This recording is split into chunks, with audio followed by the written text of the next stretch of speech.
think this is the first time that I'll be talking about this subject,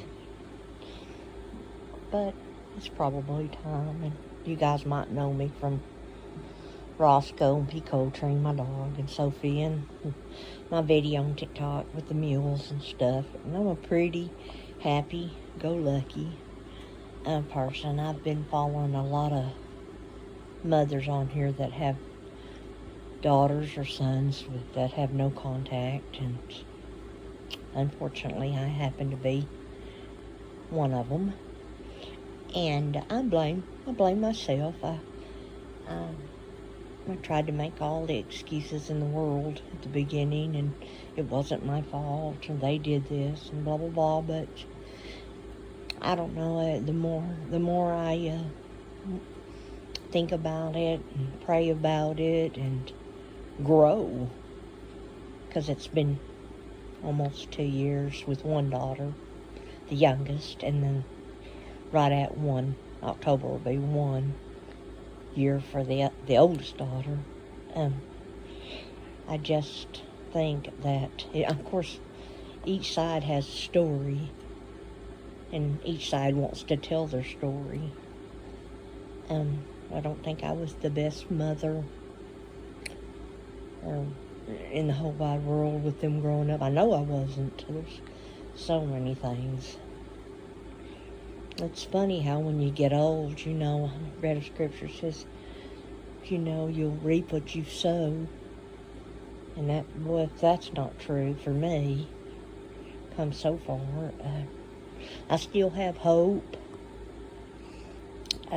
Because I'm different now, I've been through so many. I've had open heart surgery, in the last 3 years. And I'm just, church and therapy, and it doesn't take the pain of not getting to see them. I'm not showing my face this morning because you don't want to see my morning face, but I'm just in here in the living room with Roscoe and Sophie and having some quiet time. I thought maybe, I've never done this, but maybe it can be therapy too. So I lean a lot on God, because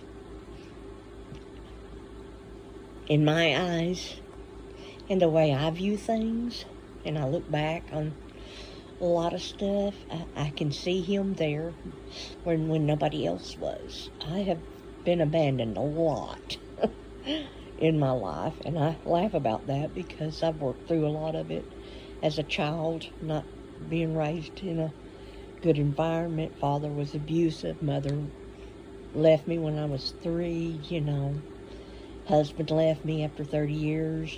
I've just had a lot of abandonment. So this is a personal thing, and I was viewing it as an abandonment issue at first, because that's all I've known all my life is dysfunction. I've been in DCS when I was young, and foster homes and girls' homes, and shifted here and there. So now that I've turned 60, I just say, wow, and I've been solid in dedicating my life to devotionals and to God, and He told me if I would, He would be faithful to me, and He would help me understand step by step, day by day. But it's not been easy. I don't cry as much about not getting to hold them or see them, or some things will bring up memories that will basically knock me to my knees. But a lot of it is self-reflection, and I don't do if I'd have done this and I'd have done that, they maybe, I can't do that anymore, because I know that I've learned at this age I cannot change the past. I can only do the future here today, make it better and try to be better, which I have. I'm not going to go into a lot of my testimony, maybe later on another TikTok. But I've come full circle. From homelessness to drugs and jail and all that, you know. You wouldn't think Goofy me would have done any of that, but I did. And it damaged. And I understand that they need time to heal as well as I do. I need to learn and have time to watch my words better, because that tongue is so wicked. It can breathe life and it can breathe death. So I'm learning, and it's hard. It's the hardest thing I've ever. I've quit drugs. I've quit smoking.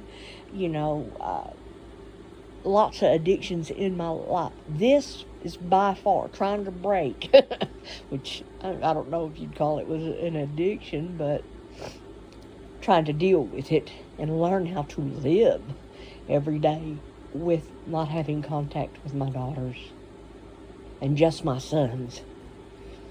And it's grief I wouldn't, I'm sorry, pardon. It's something I don't think I would wish on the worst of my enemies, and I don't think I have too many enemies. I'm a pretty much well-rounded person now. I'm not as wild as I used to be as far as in my mind. A lot of people thought I was crazy and stuff, and I probably was. I guess as you get older, wisdom, and you settle down, and now I stay home more, or I go to church, and I cook for my boys, my sons that live here and support me. We don't talk bad things about their sisters, or we talk good. We reminisce on memories, and that keeps us going. But every once in a while I'll get in my bedroom and I'll have my issues. So I'm bipolar. And I take medicine for it. I didn't back in the day. I wish they would have had all this, back then. Maybe there would have been some normalcy to my life. But anyway, I don't know. I can't tell you guys that are going through this that it gets easier. It just day by day, you just learn how to deal with it. Minute by minute, hour, day, whatever. Because it's not easy. That's your child. That's your baby. I dream. I wake up crying. So every day I say, Lord, this is your day. Let your will be done. Just give me strength and give me grace. Thank you for listening, guys.